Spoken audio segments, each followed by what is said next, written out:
भूल भुलैया बन के बाद अब भूल भुलैया 2 आई है और हर कोई जानना चाहता है कि क्या ये पहले फिल्म जैसी है। तो सबसे पहले तो मैं आपको एक बात बता देता हूँ। पुरानी फिल्म यानी भूल भुलैया में एक पुरानी आलीशान हवेली थी, यानी भूल भुलैया में एक मंजूलिका पहले भी डराती थी और इस बार भी कुछ ऐसा ही है।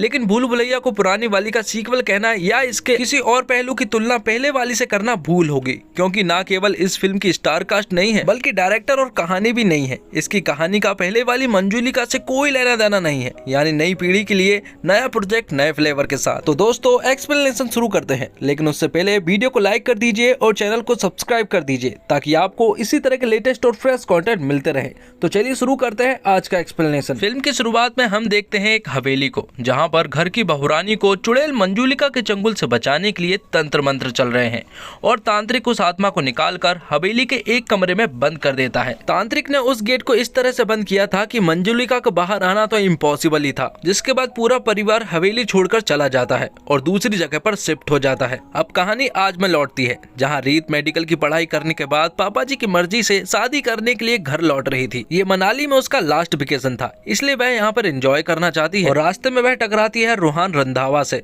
जो खुलकर जीने में यकीन रखता है। उसे ट्रेवल करना बहुत पसंद है। कभी गुजरात वह पतंग उड़ाने के लिए चला जाता है तो कभी बनारस वह पान खाने के लिए चला जाता है। रोहान और रीत यहाँ पर बहुत सारी बातें करते हैं और एक दूसरे के बारे में पता करने की कोशिश करते हैं। रोहान रीत से कहता है कि मनाली में एक बहुत ही सुंदर फेस्टिवल होता है, इसलिए उसे तो ये ज्वाइन करना ही चाहिए, क्योंकि कुछ दिनों बाद उसकी शादी हो जाएगी और वह ये सब नहीं कर पाएगी। तो रीत मान जाती है और बस से अपना सामान उतार कर लेकर आ जाती है। उनकी फ्लाइट को भी 8 घंटे थे, इसलिए वह फेस्टिवल को एंजॉय करते हैं और जब वह वापस लौट रहे होते हैं तो उन्हें पता चलता है कि जिस बस से वह जाने वाले थे वह बस खाई में गिर चुकी है और उनमें से कोई भी पैसेंजर जिंदा नहीं बच पाया है। अब रीत जिस बस से घर आने वाली थी, उस बस के बारे में अगर उसके घर वालों को पता चलेगा तो वह टेंशन में आ जाएंगे, इसलिए वह अपने घर कॉल करती है। कॉल उसकी छोटी बहन उठाती है, लेकिन नेटवर्क इशू के कारण दोनों की बात नहीं हो पाती है। लेकिन रीत उसकी छोटी बहन की सारी बातें सुन रही थी। हालात ऐसे बनते हैं कि रीत को पता चलता है कि असल में उसकी बहन और मंगेतर एक दूसरे से प्यार करते हैं,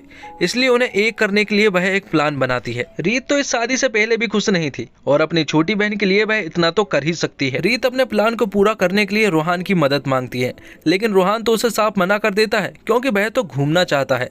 लेकिन रीत उससे कहती है कि वह उसे राजस्थान घुमाएगी, तो रोहान मान जाता है। अब रीत अपनी छोटी बहन और मंगेतर को एक करने के लिए रोहान की मदद से मरने का नाटक करती है और ये बात वह रोहान के द्वारा घर भी बता देती है। अब रीत और रोहान घर पहुंच जाते हैं, लेकिन वह घर नहीं जाते बल्कि वह तो अपनी पुरानी हवेली पहुंच जाते हैं, जो कि बहुत ही डरावनी थी। ये वही हवेली है जहां पर मंजूलिका कैद है, लेकिन एक कमरे में। ये लोग बाकी के कमरों में घूम सकते हैं। उस हवेली की जलती हुई लाइट को छोटा पंडित देख लेता है और भागकर हवेली पहुंचकर ठाकुर साहब को बता देता है। अब ठाकुर साहब कई सारे लोगों को लेकर हवेली की तरफ बढ़ रहे होते हैं और यहाँ पर रीत रोहान को अपने घर वालों के बारे में बता रही होती है। वह जिन लोगों से प्यार करती है वह सिर्फ उन्हीं के लोगों के बारे में बताती है, जैसे कि वह अपने भाभी के बारे में बताती है और अपने चाचा के बारे में और अपने पिता के बारे में। जैसे ही वह लोग आते हैं रीत कुर्सियों के पीछे छिप जाती है और यहाँ पर जब ठाकुर साहब आते हैं तो वह रोहान से पूछने लगते हैं कि आखिर वह यहाँ पर क्या कर रहा है। तो रोहान उसे बताता है कि उसे रीत ने भेजा है। दरअसल वह उनसे ये कहना चाह रहा था कि वह आत्माओं को देख सकता है और उनसे बात भी कर सकता है, इसलिए रीत ने उसे यहाँ पर भेजा है और वह अभी भी रीत को देख सकता है और उसकी बातों को सुन भी सकता है और उससे बात भी कर सकता है। ठाकुर साहब को रोहान की बातों पर विश्वास नहीं हो रहा था, लेकिन जब रोहान फैमिली के कुछ पर्सनल बातों को ठाकुर साहब को बताता है तो ठाकुर साहब को रोहान की बात को मानना ही पड़ता है। रोहान उन लोगों से कहता है कि रीत की आखिरी इच्छा है कि वह अपने पूरे परिवार के साथ इस घर में रहे। अगर ये सब हो जाता है तो रीत को मुक्ति मिल जाएगी और वह यहाँ से चली जाएगी। लेकिन प्रॉब्लम ये है कि इसी घर में मंजूलिका भी रहती है, लेकिन वह तो 18 साल से एक ही कमरे में बंद है। इसलिए ठाकुर साहब कहते हैं कि अगर रीत की आखिरी इच्छा यही है कि वह सबके साथ रहे तो वह यहाँ पर रहेंगे। अब सभी लोग भूतिया हवेली में शिफ्ट हो जाते हैं, जहाँ पर वह रीत का अंतिम संस्कार कर रहे होते हैं। तभी वहाँ पर रूहान आता है और वह उन सब से कहता है कि रीत की एक और आखिरी इच्छा है जिसे वह पूरा करवाना चाहती है और अगर ऐसा हो जाता है तो उसे जरूर मुक्ति मिल जाएगी। वह उनसे कहता है कि रीत की आखिरी इच्छा ये है कि उसकी छोटी बहन और उसके मंगेतर की शादी हो जाए उसी डेट पर जिस डेट पर रीत की होने वाली थी। वह नहीं चाहती कि उसके घर वाले रीत का अंतिम संस्कार करें और इस तरह से दुखी हों। अब छोटे पंडित को जब पता चलता है कि रूहान भूत से बात कर सकता है तो वह वहाँ के सरपंच को रूहान के पास लाता है और उससे कहता है कि सरपंच की अम्मा का हाल ही में देहांत हुआ है, लेकिन उसके पास कई सारे सोने के सीक्रेट थे जो कि सिर्फ अम्मा को ही मालूम थी। इसलिए वह चाहते हैं कि रूहान अम्मा के भूत से बात करे और उससे पूछे कि उसने सोने को कहाँ पर छिपा कर रखा है। अब रूहान जब सरपंच की अम्मा के रूम में था तो वहाँ पर अचानक से उसके हाथों से कुछ चीजें गिर जाती है और उसके हाथ कई सारा सोना लग जाता है, जो कि वह बाहर लाता है तो सभी लोग देखकर हैरान रह जाते हैं क्योंकि इस सोने को वह बहुत बार ढूंढ चुके हैं, लेकिन उनके हाथ कुछ भी नहीं लगा था। पब्लिक को रूहान के ऊपर विश्वास हो जाता है कि उसके अंदर शक्तियां हैं भूतों से बात करने के लिए, इसलिए वह लोग उसे रूहान से नहीं बल्कि रूहान बाबा से फेमस कर देते हैं और उसके पास एक ऐसी ड्रेस लाते हैं जो कि उसे सूट करे। वह उससे कहते हैं कि इस तरह की फंकी ड्रेस उस पर सूट नहीं करती, उसे इस तरह की ड्रेस पहननी चाहिए। और जब रूहान ब्लैक कलर की तांत्रिक वाली बाबाओं वाली ड्रेस पहनकर आता है तो लोग उसकी रूह बाबा के नाम से जय जयकार करना शुरू कर देते हैं। रूहान पूरे गांव में फेमस हो जाता है और सबको यही लगता है कि वह आत्माओं से बात कर सकता है, जबकि ऐसा तो कुछ भी नहीं था। एक तरफ तो ये सब कुछ हो रहा था, वहीं दूसरी तरफ रूहान और रीत के बीच में फीलिंग्स बढ़ने लगी थी और उनके बीच में नजदीकियां आने लगी थी। वह एक दूसरे को पसंद करने लगे थे। अब एक दिन रीत के चाचा और रूहान शराब पी रहे होते हैं और वह काफी ज्यादा मात्रा में शराब पी लेते हैं। रीत के चाचा रूहान से कहते हैं कि वह सारी आत्माओं से बात करता है तो वह मंजूलिका से क्यों नहीं बात करता। तो रूहान उनसे कहता है कि वह आज ही मंजूलिका से बात करेगा, इसलिए वह लोग हवेली जाने लगते हैं। और जब वह उस दरवाजे की तरफ बढ़ ही रहे होते हैं कि तभी पीछे से रीत की भाभी उन्हें रोक लेती है। रीत की भाभी रूहान से कहती है कि अच्छा हुआ कि वह टाइम पर आ गई, वरना बहुत बड़ा अनर्थ हो जाता। वह रूहान से कहती है कि उसने बहुत सारी आत्माओं से बात की होगी, लेकिन मंजूलिका ऐसी वैसी आत्मा नहीं है, वह बहुत ही खतरनाक है और अगर वह एक बार बाहर आ जाएगी तो वह पूरी फैमिली वालों का सत्यानाश कर देगी। रीत की भाभी यहाँ पर फ्लैशबैक की एक स्टोरी सुनाती है जब वह दोनों बहनें छोटी थी।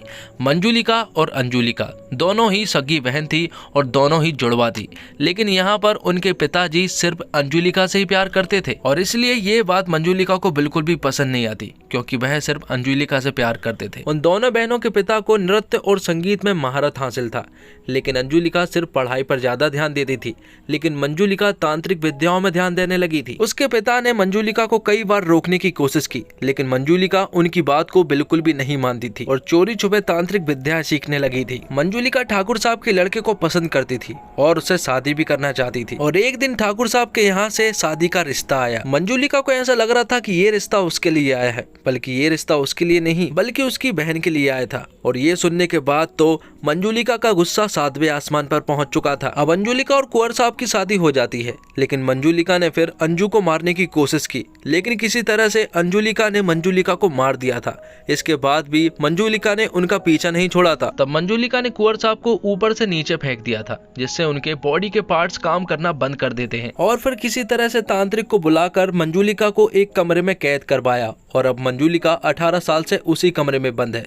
अब सीन प्रेजेंट में आता है, जहां पर हम देखते हैं कि रीत चोरी छुपे उस हवेली में छिपी हुई थी, लेकिन एक दिन छोटे पंडित को उसके बारे में पता चल जाता है और वह तुरंत ही ठाकुर साहब को ये बताने जाता है। ठाकुर साहब को छोटे पंडित की बातों पर विश्वास नहीं हो रहा था, इसके बावजूद वह पूरी हवेली में रीत को ढूंढने का आदेश दे देते हैं और ये सुनने के बाद रीत और रोहन तुरंत ही छिपने के लिए हवेली के कोने कोने में जाने लगते हैं, लेकिन उन्हें तो कोई भी कमरा नजर नहीं आ रहा था, इसलिए वह मंजूलिका के कमरे में पहुंच जाते हैं। अब पूरे हवेली की तलाशी लेने के बाद रीत तो उन्हें कहीं भी दिखाई नहीं दी थी, इसलिए थोड़ी देर के बाद रोहन चुपचाप से उसी कमरे में वापस जाता है और जब वह देखता है कि रीत यहाँ पर एक खतरनाक डरावना डांस कर रही है तो रोहन तो पूरी तरह से डर ही जाता है, लेकिन रीत उसे बताती है कि वह मजाक कर रही है, यहाँ पर कोई मंजूलिका नहीं है, ये सिर्फ एक वहम है जो कि लोगों के दिल में है। अगले दिन हम देखते हैं कि जब छोटी बहन की शादी हो रही होती है तो वहाँ पर बहुत ही ज़्यादा सुपर नेचुरल चीज़ होने लगती है, जैसे कि शादी के फंक्शन में बहुत सारे ढोलक हवा में उड़ने लगते हैं और ये चीज़ें देखकर रोहन तो समझ जाता है कि मंजूलिका तो जरूर बाहर निकल आ चुकी है। रोहन तुरंत ही रीत के पास जाता है और उससे कहता है कि जिस दरवाजे को हमने खोला था उसमें से सचमुच मंजूलिका बाहर आ चुकी है, क्योंकि उसने उड़ते हुए ढोलकों को देखा था जो कि और कोई नहीं कर सकता मंजूलिका के अलावा। रीत उससे कहती है कि इस हालत में वह अपने घर वालों को छोड़कर नहीं जा सकती। अब एक रात जब हवेली की लाइट जा चुकी थी तब भाभी को कुछ महसूस होता है। वह देखती है कि उसके आंगन में बहुत सारे कौवे हैं जो कि काऊ काऊ कर रहे होते हैं।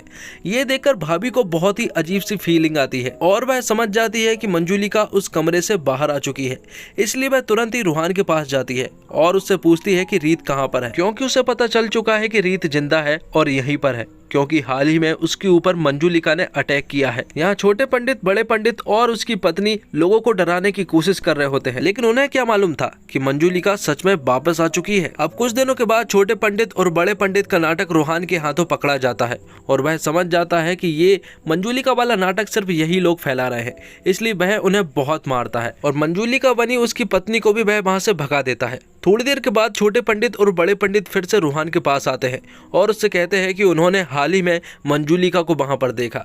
रोहान को ऐसा लग रहा था कि वह लोग मजाक कर रहे हैं, इसलिए वह उनकी बातों को सीरियस नहीं लेता है और वह मंजुलिका के सामने पहुंच जाता है। यहाँ पर वह उससे मजाक करने लगता है और उल्टी सीधी बातें बोलने लगता है। वह उससे कहता है कि भूत के पैर तो उल्टे होते हैं लेकिन तुम्हारे तो सीधे हैं।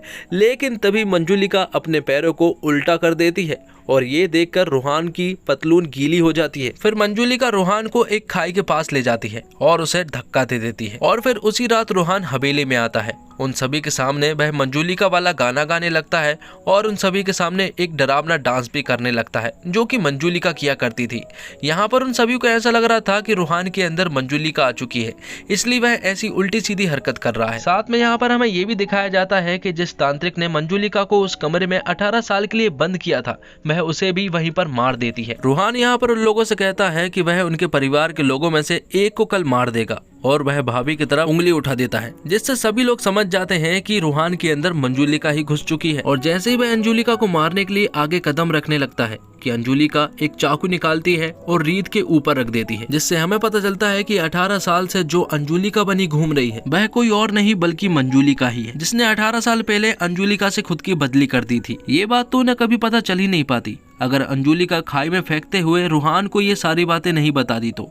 इसलिए रोहान और अंजुलिका का ये प्लान था ताकि वह मंजुलिका को सामने ला सके और सबके सामने उसका पर्दाफाश कर सके। और इसी के साथ ये एक्सप्लेनेशन यहीं पर खत्म होता है। फिल्म देखते वक्त मेरे दिमाग में एक बात बार बार आई कि इसका नाम भूल भुलैया 2 क्यों है।